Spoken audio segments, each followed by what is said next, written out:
सोना केहू कहत रहे, हमरे दिलवा में हर पल उराहत रहे।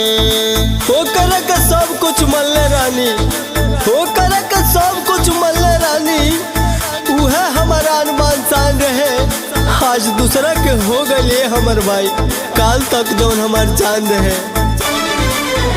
हमरो के बाबू सोना केहू कहत रहे, हमरे दिलवा में हर पल उराहत रहे। जिए मरे के साथे सपना देखा के खुश बिया हो, हमके पगला बना के खुश बिया हो, हमके पगला बना के।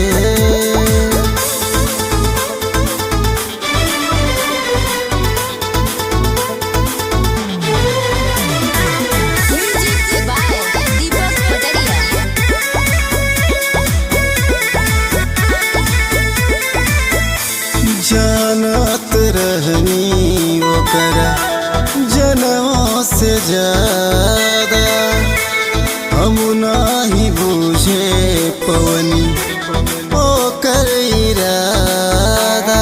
हमरा दिल के अरमान सब आगे में जार देलस, हमरा दिल के अरमान सब आगे में जार देलस।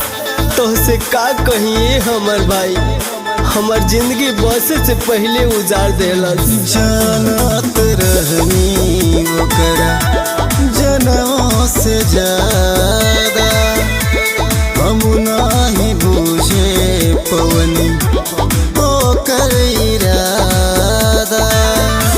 हमरे जिंदगिया में अगिया लगा के खुश बिया हो, हमके पगला बना के खुश बिया हो, हमके पगला बना के।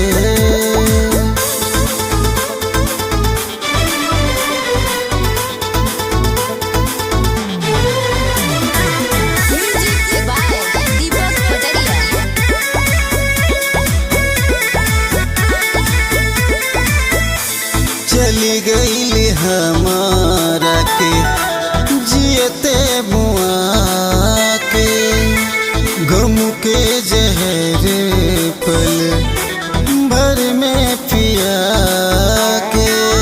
दिलवा ते उ तोड़िए देलस तू जहाँ लेला, दिलवा ते उ तोड़िए देलस तू जहाँ लेला। हम जी के का करब ये हमर भाई, तू हमर जान लेला। चली गई हमारा के जियते बुआ के, गम के जहर पल भर में पिया के। सुख चैन जीने के सब हम रखा के खुश बिया हो, हमके पगला बना के खुश बिया हो,